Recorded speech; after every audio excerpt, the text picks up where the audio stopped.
So of course there's the dead load on the footbridge. Then there's a uniformly distributed load that represent the people walking on the bridge, which is 5 kilonewton per square meter. And there's a horizontal force also, you can see it here. There's a point load also. It's for local verification. This one is for global and this one is for local. And there's the maintenance vehicle, which is also for local verification. So we finish with these loads. There's the wind load. It's very common to calculate the wind load on the footbridge, especially if it's made from steel. When it's made from concrete, it's not a big problem. So there's the three wind direction, the Y, the X, and the Z direction. I'm not going to talk about the wind directions now and how to calculate the wind on your structure. I'm going to make a separate video later about how to calculate the wind on bridges and footbridges. So here are the three main types of bridges.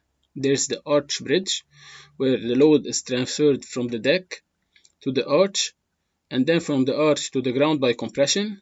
There's the beam bridge, which the load is transferred by flexion to the main sides. Here it's a truss bridge. And there's the cable stayed bridge. This is the Millennium Bridge. So each structure should be calculated differently. So for example here, the force comes from here to these two pillars and then to the arch bridge, where here the truss will work as compression and traction, and here the force will go to the cable. So also there's two main materials used for footbridge. There's the steel footbridges and the concrete. So the steel is more light. It will cause a little bit more problem for the vibration as seen in the start of the video, but they're easier and faster to make. And there's the concrete bridges. So I'm going to talk about these later. So after calculating the loads, there's a thing that you should pay attention in footbridge, which is very important. It's the vibration of the footbridge. So here we can see the Solferino footbridge in France and what happened. So we can see the bridge vibrating from left to right. It's in the year 2001, and this one is in the year 2000. It's the Millennium Bridge in London. We can see how it vibrated and it caused the panic in the crowd. Some people couldn't walk also, so they had to stop to repair these two structures and close them in front of people to repair them. Classes for footbridge. Class 4, which is a footbridge that is far away. It links sparsely populated areas, so like woods or areas where there's no population. 3, which is a footbridge with standard use. And 1 and 2 in urban populated areas. So there's also the comfort level. When you pass through a footbridge, you can feel uncomfortable because you feel it to move or something like that. So this is an average comfort. There's the maximum comfort where you don't feel anything, and there's the minimum comfort. So first of all, we're gonna understand the loads that come through the footbridge.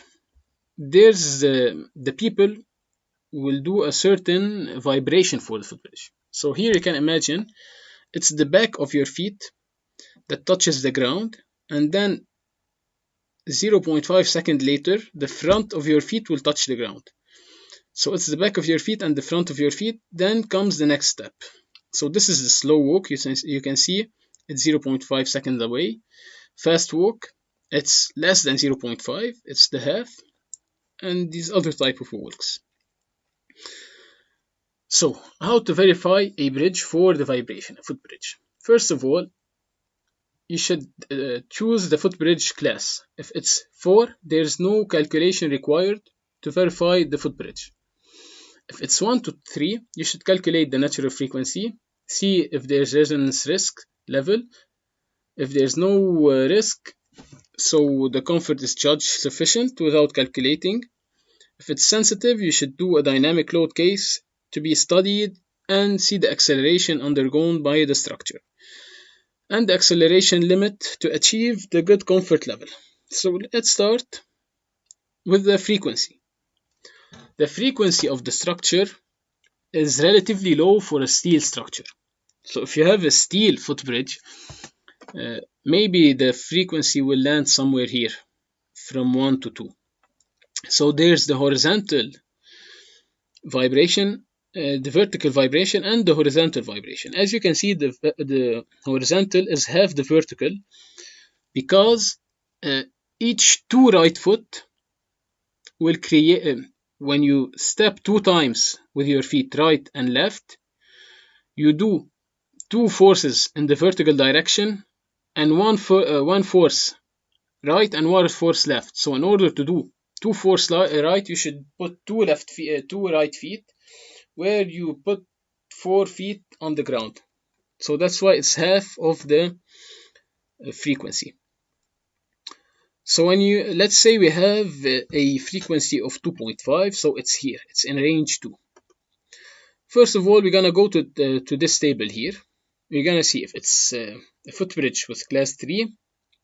We should put case 1, which is a sparse and dense crowd, case 2 very dense crowd, and case 3 is the second harmonic. So the second harmonic is this one.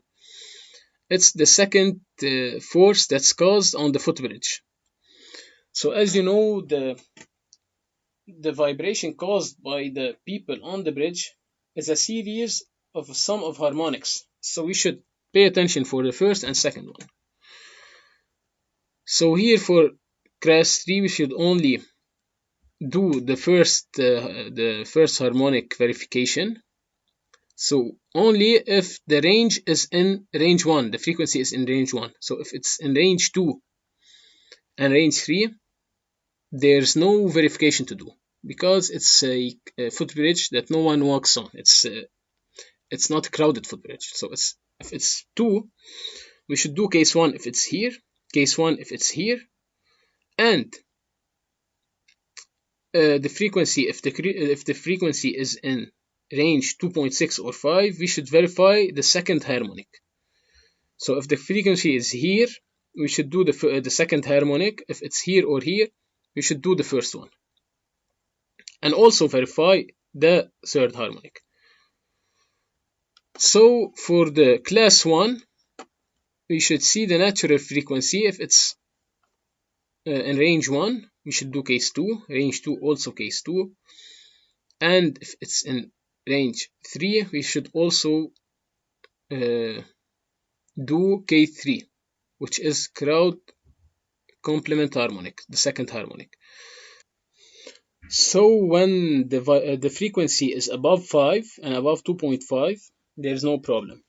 So the Eurocode tells us that when the frequency is above 5 and above 2.5 for the horizontal, there's no problem, but these are very severe frequencies and they cannot be achieved easily. And the Eurocode does not give a good detailed calculation for our footbridge.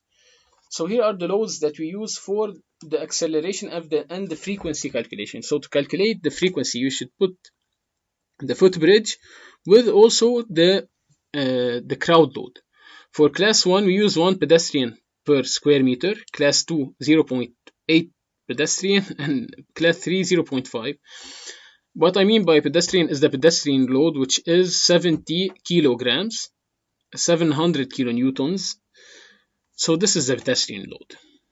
Then if we have no problem, it's above 5, there's no problem.